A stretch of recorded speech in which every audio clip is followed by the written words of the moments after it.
मैं ऐसा मानता हूं कि यहाँ पर सबसे ज़रूरी ये बात है कि इसके ऊपर कार्रवाई होनी चाहिए। यहाँ पर जो जो इलीगल हॉस्पिटल चल रहे हैं, इलीगल बिल्डिंग्स है, उसके ऊपर कार्रवाई होनी चाहिए। लेकिन बीएमसी का प्रशासन भ्रष्टाचार से इतना ज़्यादा सड़ चुका है कि वहाँ से कार्रवाई होगी ऐसा लगता नहीं। मैं तो मानता हूँ माननीय हाईकोर्ट ने खुद इसका संज्ञान लेना चाहिए, इसकी कमेटी हाईकोर्ट ने तैयार करनी चाहिए और उसके अंतर्गत इस पर कार्रवाई होनी चाहिए। फोन टॅपिंग अहवाल तुम्ही जो समोर आणला होता त्याची आता देखिए, कल जो सीएस की रिपोर्ट उन्होंने दी है, मैं ऐसा मानता हूँ क्योंकि सीएस श्री सीताराम कुंटे को मैं अच्छे से जानता हूँ, वो सीधे राह चलने वाले व्यक्ति है और वो रिपोर्ट पढ़ने के बाद मैं तो ऐसा मानता हूँ कि रिपोर्ट उन्होंने तैयारी नहीं की। ये रिपोर्ट शायद मैं ऐसा मानता हूँ कि जितेंद्र आव्हाड या नवाब मलिक इन्होंने शायद तैयार करके उनको दी और उन्होंने सिग्नेचर की है। इसका कारण यह है कि इस रिपोर्ट में इतनी फैलसीज है।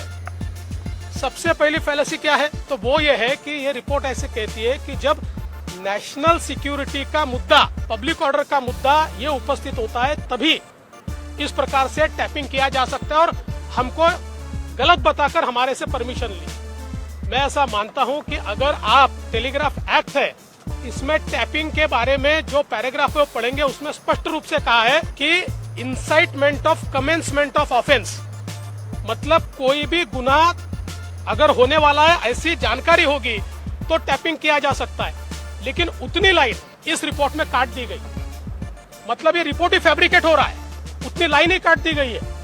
मैं सवाल पूछना चाहता हूं कि एसीबी जिस समय टेलीफोन टैपिंग करती है उस समय कौन से कानून के तहत करते हैं? इसी के तहत करती है, incitement of commencement of offence, और इसलिए वहां नेशनल सिक्योरिटी नहीं होती, भ्रष्टाचार का मुद्दा होता है। ये जो रिपोर्ट है, इस रिपोर्ट में यह कहा गया है कि भाई रिपोर्ट खुले होने से कई अधिकारियों के ऊपर उसमें आँच आई या उनको बदनामी सहन करनी पड़ी। मैं सवाल पूछना चाहता हूँ, रिपोर्ट खुला किसने किया? मैंने तो केवल कवरिंग लेटर दिया था। इस रिपोर्ट को खुला किया मंत्री श्री नवाब मलिक इन्होंने किया। कई पत्रकारों ने उन्होंने भेजा हुआ रिपोर्ट मुझे भेजा कि नवाब मलिक जी ने ये मुझको रिपोर्ट भेजा है, तो रिपोर्ट पब्लिक करने का काम तो नवाब मलिक जी ने किया है। और तीसरी इसमें सबसे बड़ी फैलेसी ये है कि ये जो कहा जा रहा है कि ये तो ट्रांसफर हुई नहीं, मैं तो केवल नवाब मलिक जी ने जो 5 पन्ने दिए है उसमें 12 ट्रांसफर ऐसी है, 12 की जो कन्वर्सेशन में भी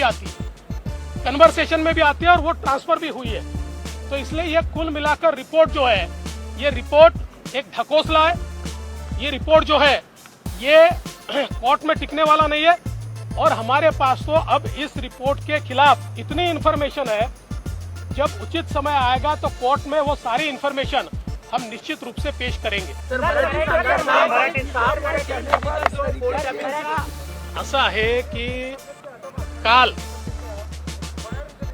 माननीय जे आपले सचिव आहेत, मुख्य सचिव श्री सीताराम कुंटे यांनी जो रिपोर्ट दाखल केला आहे, मी सीताराम कुंटेंना अनेक वर्षापासून ओळखतो, ते सरळ मार्गी अधिकारी आहेत, त्यामुळे असा रिपोर्ट ते तयार करतील असं मला वाटत नाही। माझं तर मत आहे की हा रिपोर्ट हा श्री जितेंद्र आव्हाड किंवा नवाब मलिक यांनी तयार केला आणि कुंटे साहेबांनी केवळ त्याच्यावर सही केली आहे।